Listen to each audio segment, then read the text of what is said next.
you very much, President Mike. I appreciate that. And uh, is a graduate of Olivet University, and she has a degree in corporate communication. She's been working in the field of anti-trafficking for 6 years, both internationally, abroad, and domestically. And she has been with her, her current organization called Street Grace for a little over a year. She's originally from Colorado, and I appreciate that since both of my kids were born in Colorado. And I think that it is probably not by accident that we have this presentation. I mean, this presentation was scheduled well in advance last week. Mike and I, were scrambling to find a program because, of not having the golf tournament, and we just had a great presentation last week on the issue of anti-trafficking and sex trafficking.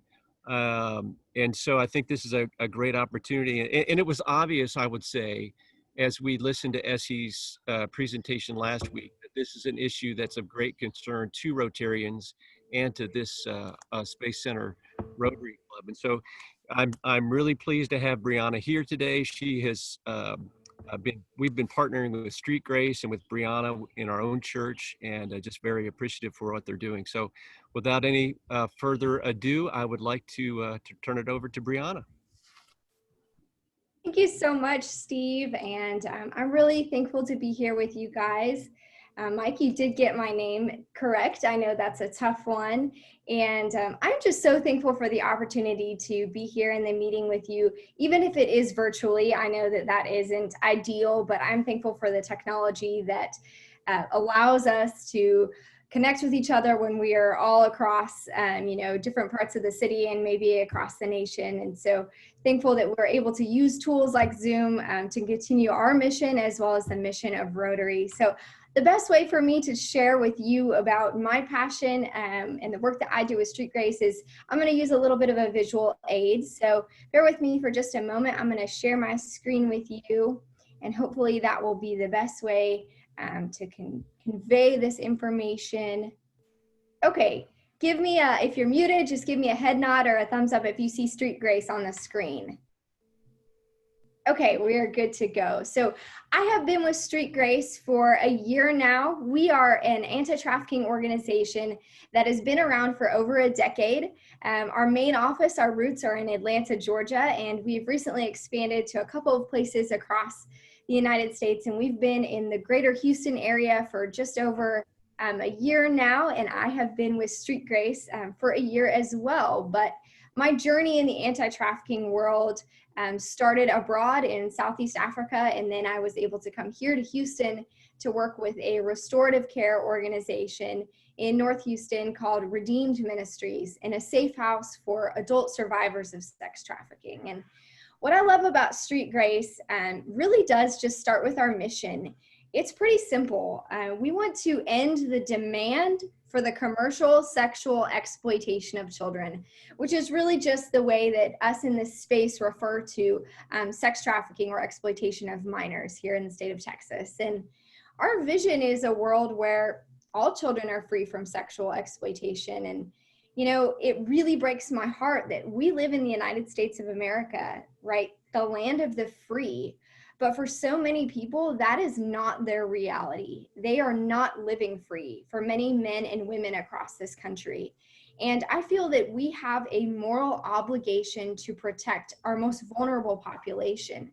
And that's our nation's children who are not free and are being sexually exploited every day. And so that is our heart at Street Grace, is to prevent that from happening to any of our children.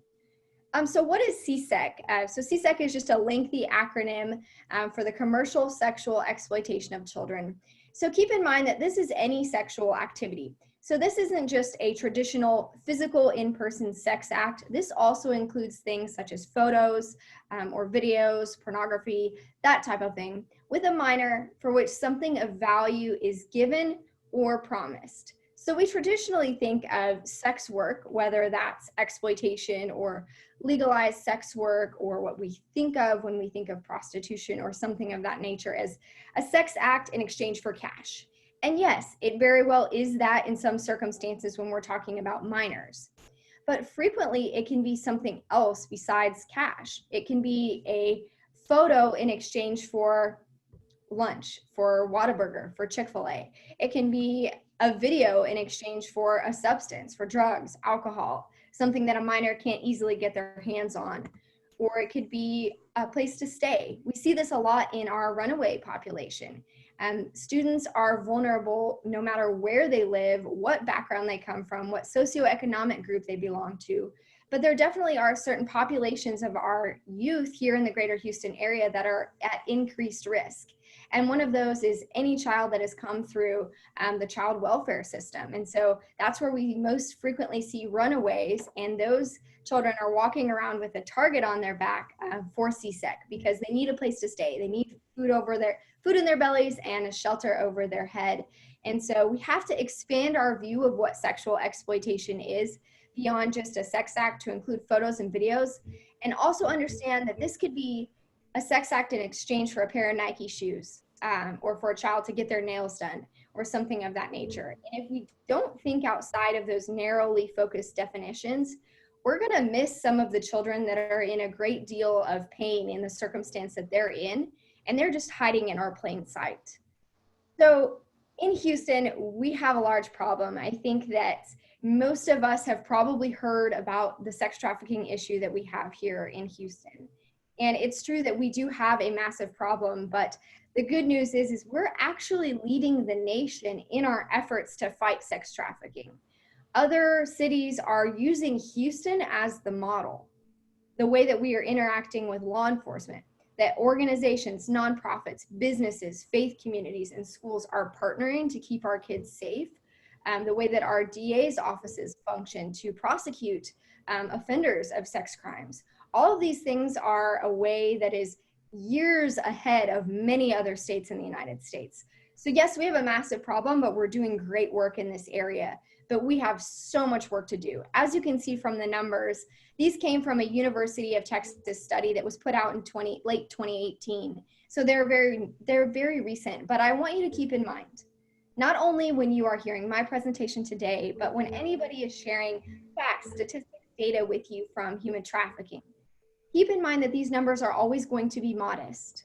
And the reason is, this is an illegal industry where most victims do not self-identify and most perpetrators are never apprehended. And so it's really difficult to get accurate data on an illegal industry. But roughly, we have about 314,000 victims of sex trafficking in the state of Texas, and 79,000 of those victims are youth. That's approximately 2,000 school buses lined up nose to nose with children. So this isn't an issue that is just affecting one small portion of the city. It's not the third ward. It's not the poverty areas south of Hobby Airport or Airline Road. This is a suburban problem. This is a rural problem. And this is a problem all across Greater Houston and across the state of Texas. And it is reflected in the sheer amount of students that are affected every year. So let's break it down even further. 1 in 4 girls, and not far behind, 1 in 6 boys in Houston will be sexually exploited before their 18th birthday. And that is a number that we at Street Grace are not okay with, and we are not going to stop fighting and spreading this message until we see those numbers reduced. In order to understand how that exploitation got there in the first place, you need to understand the components of this industry. So I know that you had a presentation on sex trafficking fairly regularly, and they probably talked about the fact that this is a business. And this business happens to be the second largest, fastest growing illegal business on the planet, second only to drug trafficking. And sex trafficking is going to very quickly surpass drug trafficking. Why? Well, how many times can you sell a bag of drugs? One time. But you can sell a human being innumerable amount of times, and the profit margin is a lot higher. Not to mention, in the state of Texas, you're going to get into a lot less trouble if you're caught trafficking a human than trafficking a drug.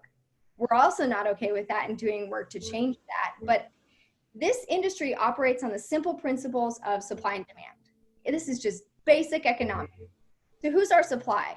Well, like I said, this could be men, women, and children, but the focus at Street Grace of our supply is minors, so youth in Texas 17 and under. Then we have the demand. Those are the buyers. These are the people who are consuming the product. So whether this is purchasing sex in real life from a child, or watching internet pornography of a child, or having some kind of online conversation in which it is sexual in nature by photos, videos, or conversation with the child. And then we have the facilitator, who's incredibly important, because if we don't have somebody to connect the supply to the demand, then we don't have a business. And if we take away any one of these components, we don't have an industry. And that's basically what Street Grace is built on. You see, sex trafficking, I always like to use the illustration that it's like a river.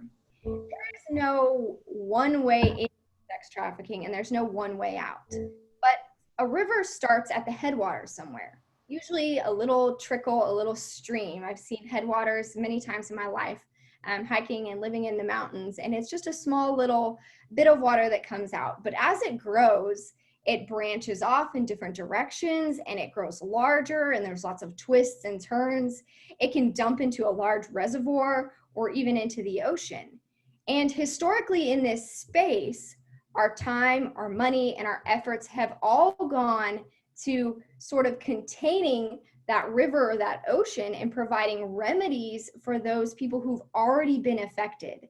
So essentially, this would be like if your house was built next to a riverbed and your house flooded every year. Instead of moving or doing something to divert the river, you're just piling up sandbags and spending more and more money to sandbag your house every year. And it's still flooding and it's still being devastated, maybe a little bit less than it was.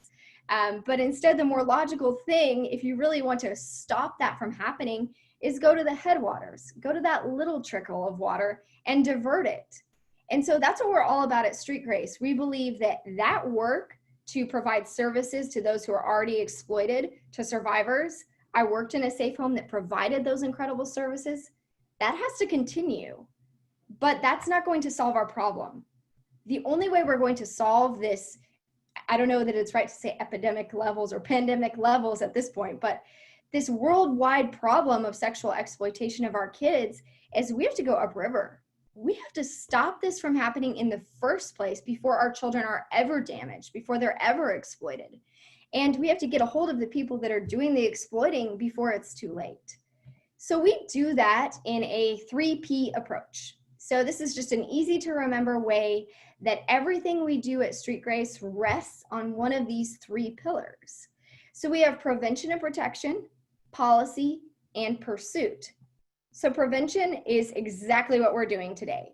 It is going out into the community, building this web of protection around our children by bringing this information to people, teaching them about what human trafficking is, what it looks like and what it doesn't. What are the myths surrounding sex trafficking? Who is vulnerable? What can we do about it? We do this in churches, schools, other religious organizations, civic groups like this one. We train law enforcement officials. We train healthcare workers. We train businesses how they can play a part in ending sexual exploitation. And all of this together is a holistic way that we fight this by educating the supply, which is our students when we do presentations in schools and youth groups at Boys and Girls Clubs, and then educating their parents and people that interact with students how to spot these signs and how to keep this from happening in the first place. We've been doing that virtually for adults and students and businesses and law enforcement. During this time of the pandemic, our work has been probably, we're at greater capacity than we ever have been before with the number of presentations we're doing and the amount of people we're reaching because we're using technology, which is fantastic.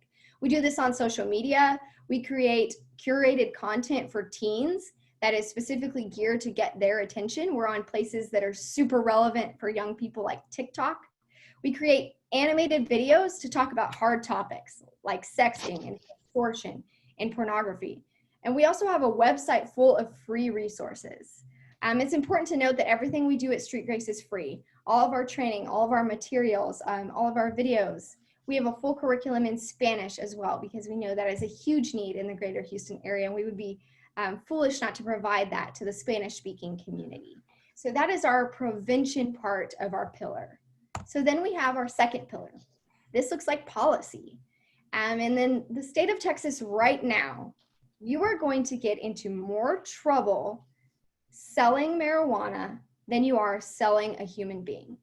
That is not acceptable. And right now, if you are caught selling a human being, depending on the circumstance and what kind of offender you are, you're likely only going to be facing a couple of J's in jail, which is no way to protect the vulnerable. And so we work with legislators and policymakers to not only draft new legislation that will protect the vulnerable, but also hold those accountable who are committing these crimes.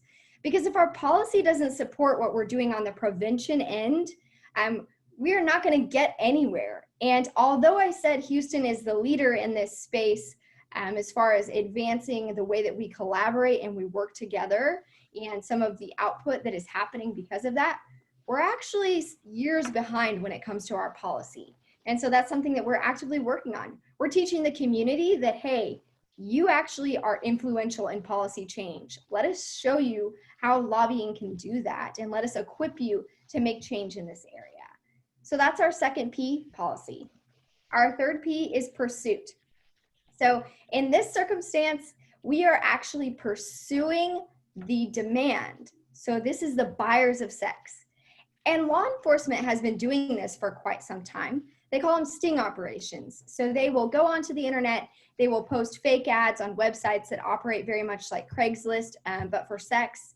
And they will trick buyers into coming and meeting up at a hotel at the same time, at the same place. And they will arrest 20 to maybe 40 guys. And I say guys because the most common buyers are middle-aged white males, but they can be females as well.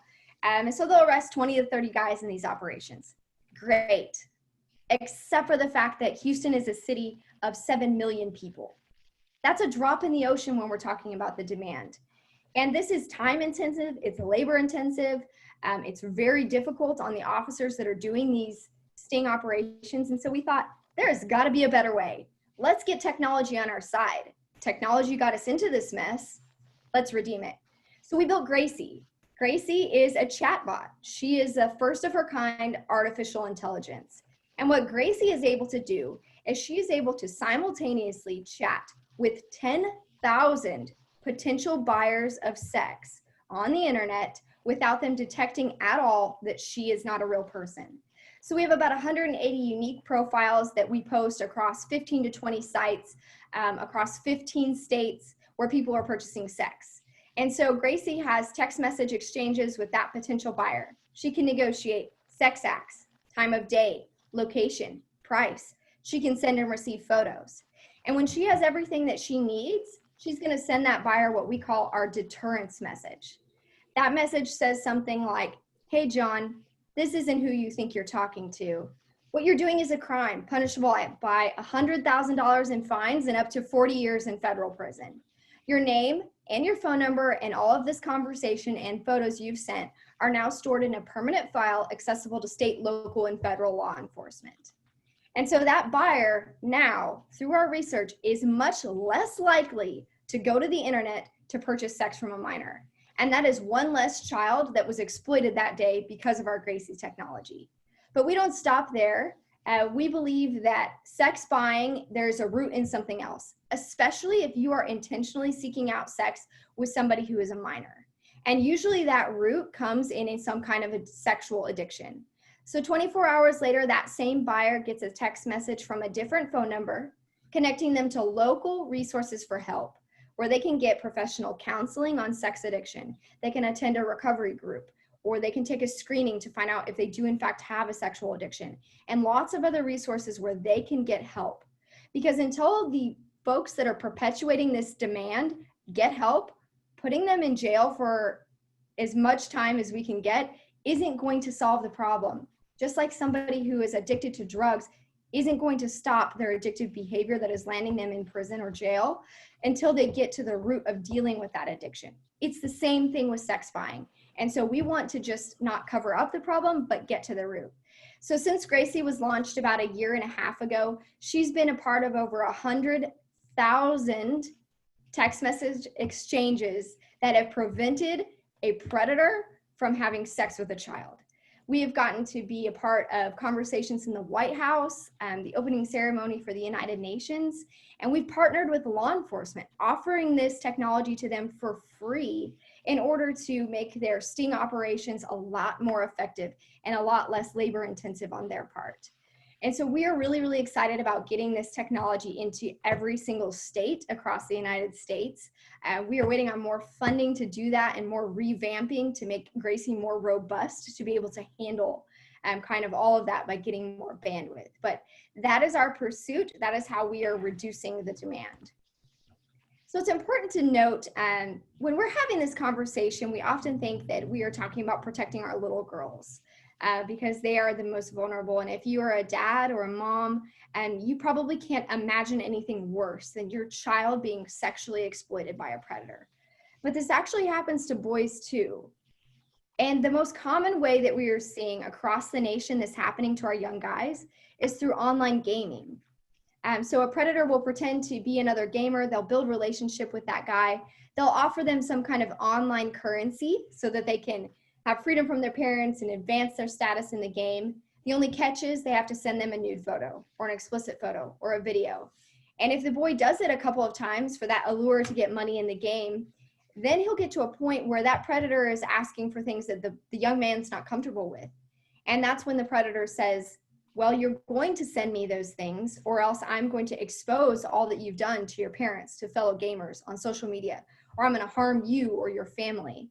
And so it's a sextortion situation, and our young guys are caught in this. Also, young men that identify as some kind of alternative sexual orientation are at huge risk for sexual exploitation and to be groomed in order to be used in pornography, because there is a huge demand for that. So I just want to keep in mind, this isn't just a girls issue. This isn't just a poverty issue. This isn't just a city issue. This is a human issue that happens to be affecting all of our children. So who are these people? Who are the traffickers? They could be anybody. The people pictured in this slide are all real perpetrators of sex trafficking. They've been arrested for exploiting a child for their own selfish gain. These people are moms, they're fellow students, they are dads, they are bishops from a church, they are youth pastors, they are coaches, they are couples. And so it's really important to note that just like our supply, just like our victims, just like the vulnerable, there isn't a face to this. There isn't somebody that is the traditional trafficker. And that's what makes this so difficult, is because these people don't have a specific look that we're watching out for. So we have to keep in mind that our children are vulnerable around anyone. And we don't say that to instill fear into the community, that they have to keep their children in a bubble. It's just that we have to understand that traffickers don't look the way that we think. And on that same token, buyers don't look the way that we think. I told you the average sex buyer is a middle-aged white married man. And so all of the people pictured in this slide have also been arrested for purchasing sex from a minor in the state of Texas. These are businessmen, these are CEOs, these are grandpas, these are music teachers, these are dads, these are brothers. These are regular men that you would not take a second look at if you saw them in the grocery store. But what they all have in common, every single one that we have data on, and the ones who Gracie's had an interaction with, is they all have some kind of sexual addiction that has progressed them into a place of seeking out sex from a minor. And this can happen to anyone. And so we have to get rid of this idea that these exploiters have a mustache and they're balding and they drive a white van with no windows and they live in their parents' basement and they're just lurking around waiting to kidnap our kids. And a note about kidnapping, you may know this already, but the vast majority of sexual exploitation that's happening to our children in the greater Houston area is not happening when they're being kidnapped. They're living at home. Whatever home looks like for them, might be a foster home, a group home, a residential treatment center, but it's happening in plain sight. It's happening to kids in our churches, in our kids' schools that we attend sports events with. It is not the children that are being locked up and being forced to do something that they don't want to do. So what drives this demand? You have to understand that in order to be against sex trafficking or sexual exploitation, you must also be against pornography. And you're probably scratching your head at this point going, I don't understand how the two are connected.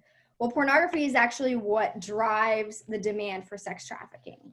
Why? Well, because pornography is addictive. Just like any other drug, the pleasure center of the brain is activated. The brain gets a dopamine dump when they see pornography and they want to seek out more and more and more. But here's the thing, other substances, you can increase the dosage. So an alcoholic isn't going to get the buzz or the good feeling from one beer, right? It's going to take something more substantial than that. That's how people die of alcohol poisoning or drug overdose. You can't OD on pornography, but in order to get that high, you have to start seeking out more deviant porn. And so something that I like to explain is that pedophiles aren't born, they're created. They're created through regular, what we call regular porn use, which it's important to note that the porn use of perhaps 20, 30 years ago, even 10 years ago, is vastly different than the internet porn we are seeing now, which is increasingly violent and deviant already. But so you have to start seeking out something different in order to get that high. And the most common way to get that high is seeking out people who are performing in the pornography or the images that are younger. So no longer are you getting the pleasure center of the brain to light up from a 19-year-old, now it's 17-year-old, then it's 15-year-old. And then suddenly you're looking at a 10-year-old and an 8-year-old. And the pedophile has no idea how this progression happened, but they know they have to satiate that demand that their brain has created. And so you can see that this is a problem because once porn isn't doing it for you, you've got to go out and seek it out in real life. And so that's why somebody wants to purchase sex, because they have to satiate that demand that has been created by pornography. And children aren't exempt to that addiction either. It might surprise you to note that the average age that a child views pornography for the first time is 9. It's absolutely inescapable in our sex-saturated culture. And in fact, the largest consumers of internet porn are girls and boys ages 12 to 17 years old. And that's no accident. The porn industry is $1 billion industry that is profiting off of the addictive nature of its product, just like the tobacco industry, just like the alcohol industry, just like the gambling industry. And regardless of what you feel about any of those things, I think we all agree that profiting off of a young child's underdeveloped brain to process pornography and then becoming addicted to it is not okay. And we can have some really devastating effects in addition to the way it affects the child's developing brain. Most children aren't learning about sex from their parents. They're learning about it from pornography. Why is that problematic? Well, 14 to 19-year-old females that view pornography regularly are significantly more likely to be sexually assaulted or harassed. Why? Well, because they're learning about sex from porn, and porn normalizes and celebrates violence against women. And what about our young guys? An 18-year-old boy that frequently looks at pornography is significantly more likely to have sold or bought sex than other boys of the same age. So you have to understand, the trafficker isn't born either, and the buyer isn't born either. He was created. And most of the time, he was created by the porn industry. So it's crucial that we bring this kind of awkward conversation that nobody wants to have with our teenagers out into the light, because it's becoming a pervasive part of their experience, whether they are homeschooled or you have great parents. It is an unavoidable part of growing up at this point. And so we have to be warning our young folks about the dangers of pornography, and as well as adults about the fact that many of those people in the porn videos are not willing participants. Or maybe they said yes, but then when it comes time to perform the act or be in the video or the photo, the things that they have to do are different than what they agreed to. But if they want to get paid, they have to do it. Doesn't matter how violent it is or how degrading it is. And it doesn't matter that half the time, the people that we think are adults acting in these films are actually children. And so, in conclusion, if you want to be against sex trafficking, you have to educate yourself on how pornography drives that demand. You have to be against pornography as well. So I'm going to leave you with a couple of ways that you can get involved. One of them is get this book. We wrote this book. It's called Keeping Kids Safe in the Digital Age. It's really a handbook for anyone and everyone that is going to help facilitate those difficult conversations with the youth in your life about things like pornography and body image and relationships and sex trafficking and sexting. We wanted to make this book available to everyone right now during the pandemic. So you can get it on our website for a free PDF download. It's just right there on the homepage. So how can you get involved? We are all about practical equipping skills, and each and every person has a part to play in ending sex trafficking. First and foremost, share what you learned today. Share this with your family. Share this with your children, with your grandchildren, with the people in your faith community, because the more we talk about this as a culture, this is how things start to change. When we bring what's in the darkness out into the light, then our children are much less likely to be exploited. So we have to start by sharing this information. Follow us on social media. That'll help you talk about it. That'll help you change this. We know that one of the fastest ways to spread information, whether true or false information, is on social media, right? So we want to use social media as a force for good. We are on TikTok, Instagram, Facebook, and Twitter, and we are constantly putting out information about how you can get involved in helping change policy, how you can host a prevention event at your church or your school or your business, as well as curated content for parents, for caregivers, for community leaders, for students. We have all of those videos on there, so follow us on social media. But thirdly, you can donate. I know that this has been a hard time for so many people financially, and they are struggling.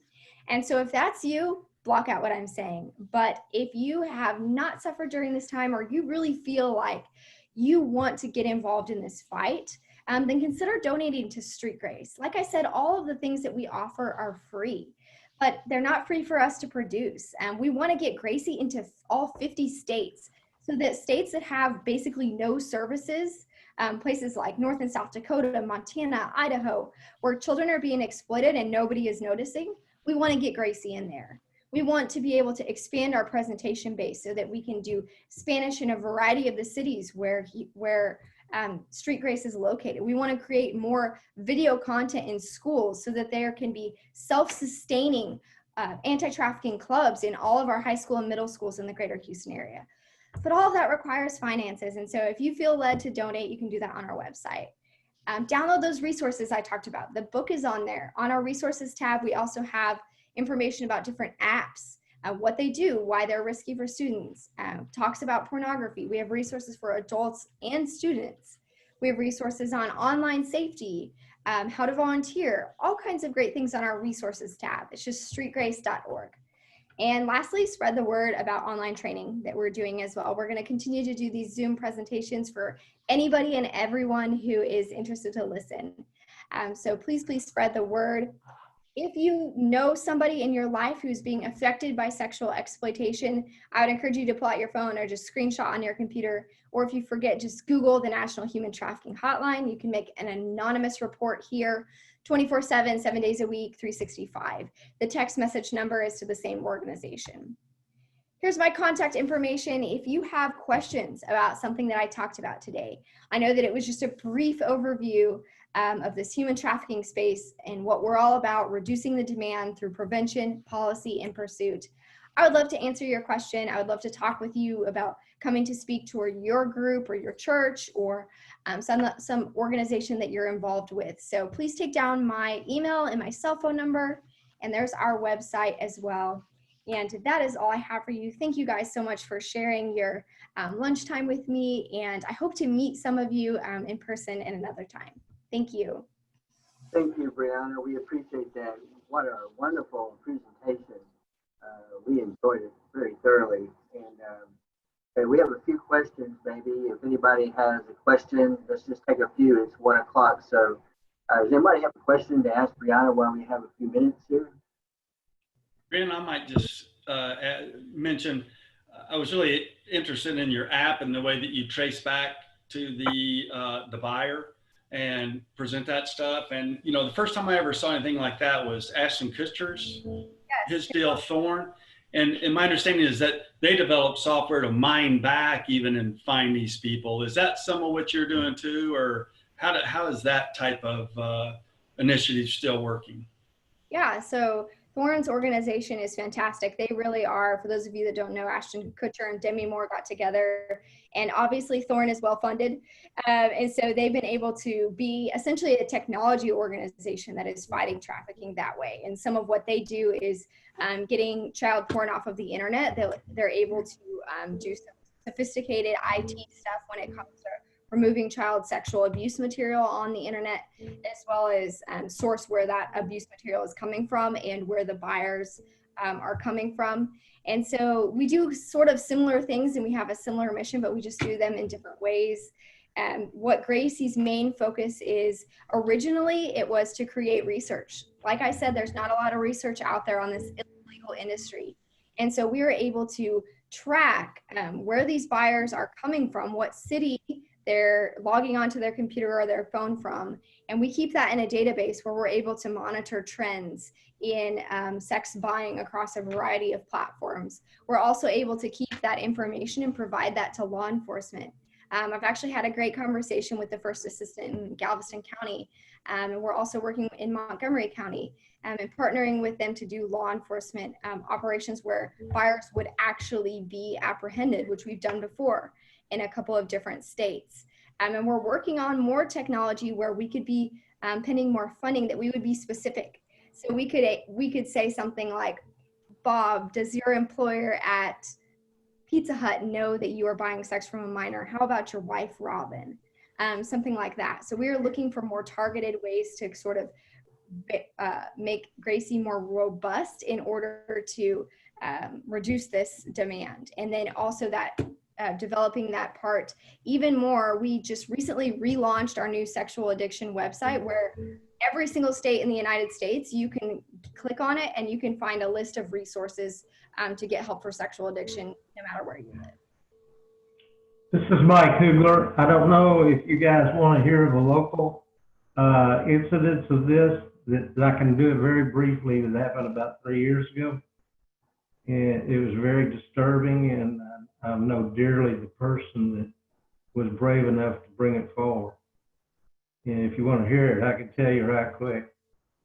And Well, Mike, I think right now we're beyond our time. okay. It's a very interesting story. If you ever want to hear about it, it was horrendous. And Okay. how it was busted up was, you don't even see that on Law and Order. Yeah. Well, Mike, cool. you've got Brianna's number, right? Yeah, I'd like to share that with her, how that happened. I've referred her to a couple of people too, so good. Well, thank you, sir. Thanks, Scott. Okay, Brianna, anyone else, real briefly? Well, we really want to thank you for the time you spent today with us.